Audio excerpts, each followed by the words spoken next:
పత్రిక 10వ అధ్యాయము 23వ వచనం చదవండి అమ్మా. వాగ్దానము చేసిన వాడు నమ్మదగినవాడు అమ్మా, గనుక మన నిరీక్షణ విషయమై మనము ఒప్పుకున్నది నిశ్చయముగా పట్టుకుందు. వాగ్దానము చేసిన దేవుడు అంటే నమ్మదగిన దేవుడు కాబట్టి నిశ్చయముగా మనకి ఏ వాగ్దానం చేస్తారో ఆ వాగ్దానం మనం పట్టుకుంటామంట. ఏ వాగ్దానం చేస్తారో నా దేవుడు నీ జీవితంలో ఏ వాగ్దానం ఇచ్చారో, ఏ ప్రవచనం ఇచ్చారో, ఏ దర్శనం ఇచ్చారో, ఏ మాటనిచ్చారో ఆ మాటను నెరవేర్చడానికి నువ్వు ఆరాధిస్తున్న దేవుడు అపనమ్మకస్తుడు కాదు, అవిశ్వాసి కాదు, పారిపోయే దేవుడు కాదు. మన దేవుడు ఎటువంటి దేవుడు? సమస్య దేవుడు కాదండి. ఆయన వాగ్దానం లేక నీకు చేస్తే ఆకాశమైన గతిస్తే గతించిపోతాదేమో కానీ, భూమైన గతిస్తే గతించిపోతాదేమో కానీ, సర్వ సృష్టి గతించిపోతాదేమో కానీ, నీ పట్ల నా దేవుడిచ్చిన వాగ్దానం ఎన్నటికీ ఎప్పటికీ గతించిపోదు. ఎవరికి వాగ్దానం చేశారు పరిశుద్ధ గ్రంథంలో? ఆయన అంటండి, వాగ్దానం చేసిన తర్వాత 25 సంవత్సరాలు ఎదురు చూడవలసి వచ్చిందంటండి. 25 సంవత్సరాలు కూడా దేవుడిచ్చిన వాగ్దానం నెరవేర్చబడలేదంట. వాగ్దానం నెరవేర్చబడలేదంటే ఆయన పేదోడి కింద ఉన్నాడు అనుకుంటున్నారా? అప్పులతో ఉన్నది అనుకుంటున్నారా? ఏమి లేనివాడు ఉన్నాడు అనుకుంటున్నారా? లేదు లేదు. దేవుడు పిలిచిన తర్వాత వచ్చిన తర్వాత శరీర సంబంధమైన ఆశీర్వాదాలన్నీ కూడా సమృద్ధిగా ఆయన చేతిలోనే ఉన్నాయి. అన్ని ఉన్నాయి కానీ దేవుడిచ్చిన వాగ్దానం అసలు ఎన్ని సంవత్సరాలు నెరవేరిందంట? సరాలెత్తాలే. దేవుడు వాగ్దానం ఇచ్చి పిలిచాడు అతన్ని. ఆ వాగ్దానం నెరవేర్చబడ్డానికి ఎన్ని సంవత్సరాలు పట్టిందంట? 25 సంవత్సరాల వరకునంట. దేవుడిచ్చిన వాగ్దానము ఆయన జీవితంలో నెరవేర్చబడలేదంట. ఎందుకు నెరవేర్చబడలేదో అనేది పరిశుద్ధాత్మ దేవుడు మనందరితో తెల్లగా మాట్లాడును గాక. ఇది అంశం ఏంటి? వాగ్దానం చేసిన వాడు సన్నిధిలో సంపూర్ణ ఆరోగ్యం ఉందండి. దేవుని సన్నిధిలో సంపూర్ణ ఆశీర్వాదం ఉన్నదండి. దేవుని సన్నిధిలో సంపూర్ణ సంతోషం ఉన్నదండి. దేవుని సన్నిధిలో సంపూర్ణ విడుదల ఉందండి. దేవుని సంపూర్ణ సర్వ సంపద ఉందండి. ఈ మందిరము, ఈ సన్నిధి సర్వ సంపద ధని తొమ్ముకునే కోరి నీ జీవితంలో ఆశీర్వాదాలు చేస్తాయి. ఈ అబ్రహాము గారు అంటండి ఎన్ని సంవత్సరాలు వాగ్దానం నెరవేర్చబడలేదంట? చిన్న చిన్న వాగ్దానాలు అందరూ చెప్తున్నాయంట. పెద్ద వాగ్దానం చెప్పాలి.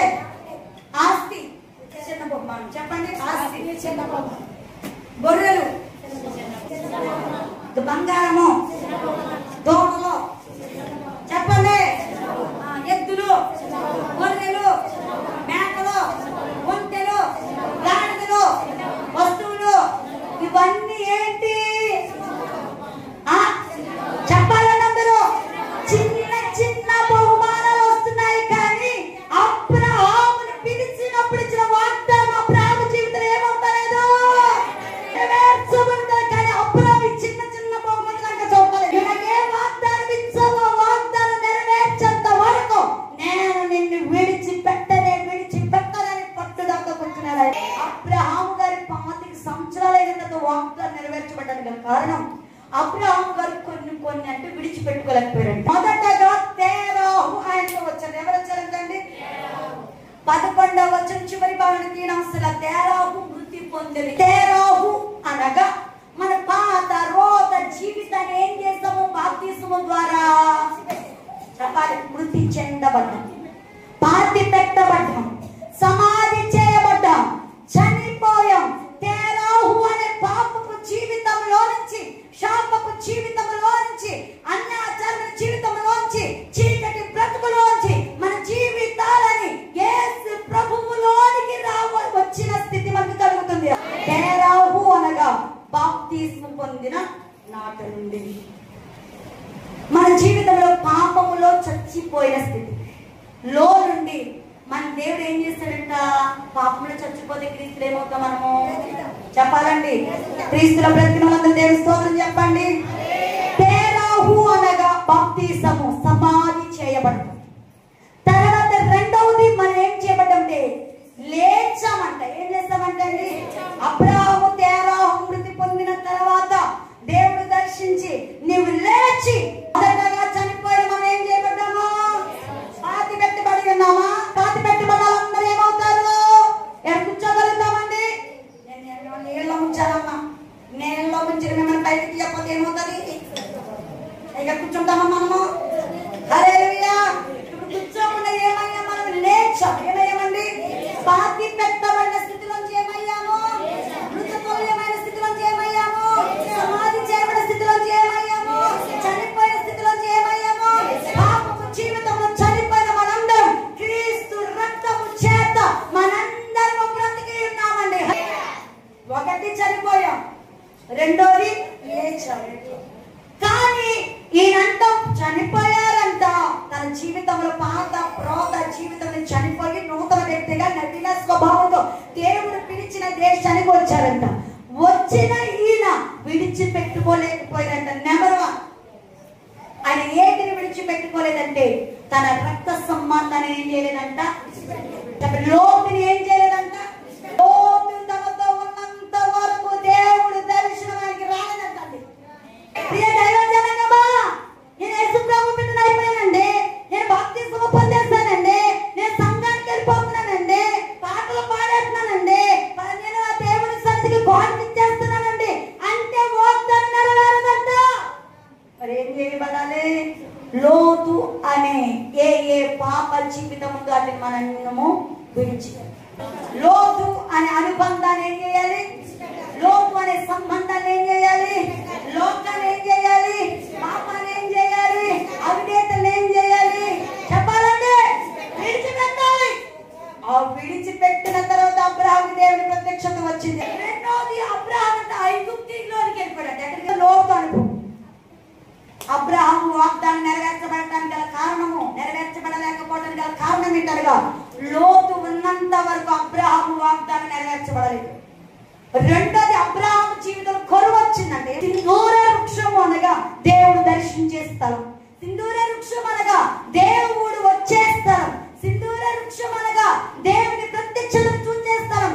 దేవుడు ఆశీర్వదించే స్థలంలో ఉండవలసిన వ్యక్తి జీవితంలో ఎక్కడికి వెళ్ళాడంటే ఐగుప్తు దేశానికి వెళ్ళిపోయాడు. ఏ దేశం? దేవుని ఆరాధించే వాళ్ళకి కష్టాలు రావా?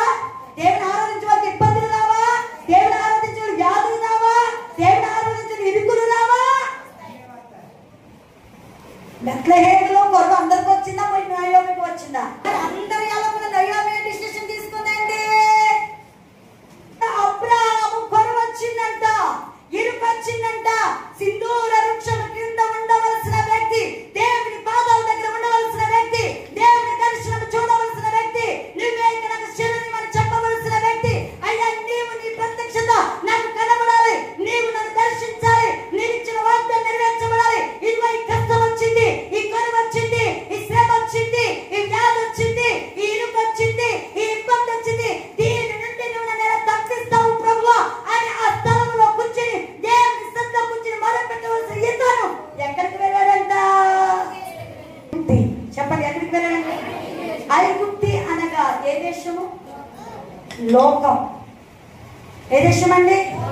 దేవుని దగ్గర బ్రతికి లోకంలో చచ్చిపోయి రక్షణ పొంది యేసే నా దేవుడు అని చెప్పి, యేసే నా ప్రభువు అని చెప్పి, దేవుడైన కార్యాలు చేస్తాడని చెప్పి, దేవుడు పిలిస్తే నేను వచ్చానని చెప్పి, దేవుడు పిలిస్తేనే కదండి రక్షణలోకి వచ్చింది మనందరమును. హల్లెలూయా.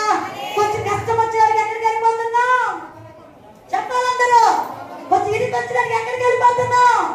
కొంచెం ఇబ్బంది వచ్చి ఎక్కడికి వెళ్ళిపోతున్నాం? కొంచెం వ్యాధి వచ్చేవారికి ఎక్కడికి వెళ్ళిపోతున్నాం?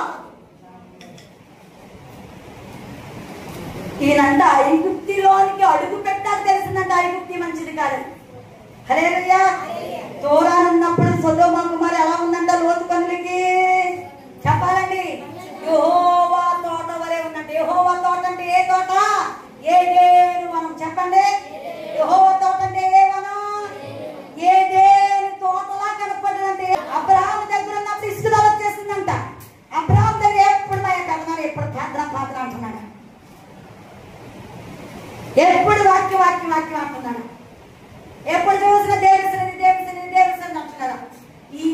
విడిచిపెట్టి నేను కొంచెం సపరేట్ అయితే ఈ బాధ, ఏ బాధ? మనకి సినిమా చూడటానికి బాధ ఉండదు, సీరియల్ చూడటానికి బాధ ఉండదు, లోక పూసలాడుకుంటానికి బాధ ఉండదు. నేను సాయంకాలం కుటుంబ ప్రార్థన కూర్చున్నాం రండి అనేటప్పటికి ఒకరు ఆ మొక్క వెళ్ళిపోతారు, ఒకరు ఈ మొక్క వెళ్ళిపోతారు, ఒకరు బట్టలు సొప్పు పెడతారు, ఒకరు అంటుతూ ఉంటారు, ఒకరేమో అప్పుడే. లోతుకు కూడా అదే కష్టం అనిపించుంటుందండి. ఈయన చూడలేని సొదొమ మరి ఎలా ఉందంట? ఏదేని వనములా ఉందని వెళ్ళిన తర్వాత తెలిసిందంట, రాలేకపోతున్నాడంట. మనసు నచ్చుకునేదంటండి. బాబోయ్, మా పెద్దనాన్న దగ్గర ఉన్నప్పుడు ఇలా ఉండేది కాదు, మా పెద్దనాన్న దగ్గర నేను ఒక ఆత్మీయుడిగా ఉండేదాన్ని, మా పెద్దనాన్న దగ్గర ఉన్నప్పుడు ఒక ప్రార్థనా పరుడిగా ఉండేదని. సాయంకాలం 6 ప్రార్థన ఉండేది, శుక్రవారం మధ్య ప్రార్థన వచ్చేది, ఆదివారం మధ్య ప్రార్థన వచ్చేది, శనివారం మధ్య ప్రార్థన ఉండేది. మా పెద్దనాన్న దగ్గర ఎప్పుడు చూసినా ఆత్మీయ అనుభవాలు దొరికివి. కానీ నా పెద్దనాన్ని విడిచి వచ్చిన తర్వాత, ఈ గ్రామంలో అడిగి పెట్టిన తర్వాత ఇక ప్రార్థన లేదు, వాక్యము లేదు, ఆరాధన లేదు, సమాధానం నాకు లేదు. నా జీవితంలో ఎక్కడో లోటు వచ్చేస్తుంది, ఎక్కడో నా జీవితంలో అసమాధానం వచ్చేస్తుంది, ఎక్కడో నా జీవితంలో పడిపోతున్నాను, నేను దేవుడికి దూరం అయిపోతున్నా అని లోతు మనసు నొచ్చుకున్నా సరే ఆ సొదొమ కుమారుని విడిచి రాలేకపోయాడంటండి. దైవజనమా, ఒక్కసారి లోకంలోనికి అడుగు పెట్టామంటే నువ్వు విడుదల పొంది బయటికి రావాలన్న లోకం రానివ్వదండి. చేతులు జోడించి నీకు మనం చేస్తున్నాడు. ఎప్పటికీ శత్రువు చేతికి చిక్కదు. చిక్కుతున్నామని తెలిస్తే వెంటనే ఆ మార్గమును విడిచిపెట్టి బయటకు వచ్చి ఏది కోరుకున్నాడంట? సింధూర వనమును విడిచిపెట్టి ఐగుప్తిని కోరుకున్నాడంట. ఐగుప్తిలోనికి వెళ్ళాలి కదా. అబ్రహాము జీవితం ఏం నెరవేర్చబడలేదు, ఏ వాగ్దానం నెరవేర్చబడలేదు, దేవుడిచ్చిన వాగ్దానము.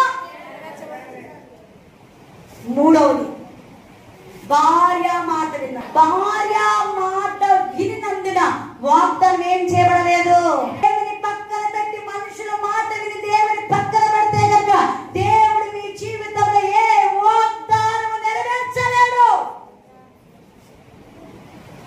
ఎప్పుడైతే మనుషుల మాట కాకుండా దేవుని మాటే నాకు శాసనమని నిలబడండి, అటువంటి వారి జీవితంలో వాగ్దానాలు నెరవేర్చబడకపోతాడు కదా. అబ్రహాము జీవితంలో 25 సంవత్సరాలు వాగ్దానం నెరవేర్చబడలేకపోవడానికి గల కారణం లోతును విడిచిపెట్టలేకపోయాడు, ఐగుప్తుని విడిచిపెట్టలేకపోయాడు, భార్య మాటను. మన జీవితంలో లోకంలో ఉన్నదంటే శరీరాశ, నేత్రాశ, జీవనం. అబ్రహాము 3 విడిచిపెట్టలేదు. ఏంటి? శరీరాశ, నేత్రాశ, జీవనములో ఉన్న వాటిలో ఒకటి సంబంధాన్ని విడిచిపెట్టలేకపోయాడు. రెండవది, లోకం ఎంతో కొంత ఆయనలో కష్టం వచ్చినాక ఎక్కడిపోతున్నారు, లోకం. మూడోది, ఇది వద్దు, ఇది తప్పు, ఇది చేయకూడదు, ఇది చేస్తే దేవుడికి కోపం వస్తుంది అని తెలిసినాను దాన్ని విడిచిపెట్టలేని స్థితిలో భార్య మాటకి ఏమైపోయాడండి ఆయన. అందుకు అబ్రహాము జీవితంలో దేవుడిచ్చిన వాగ్దానం కానీ అబ్రహాము ఆస్తిపరుడే.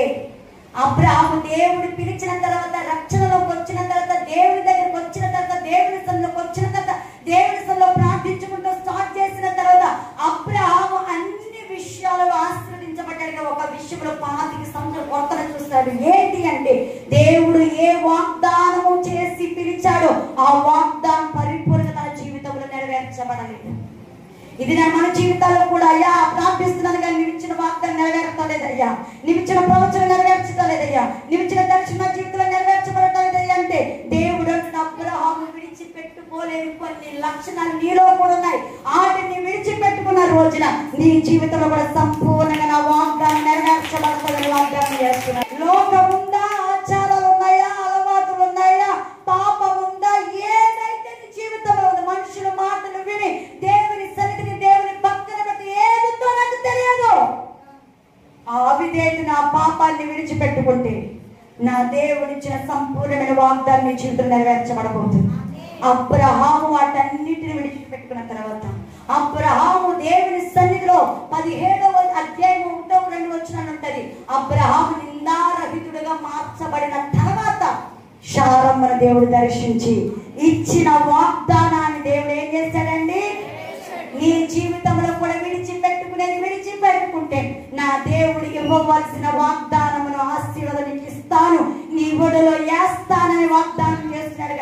అటువంటి కృప మనందరికి దయచేయబడును గాక.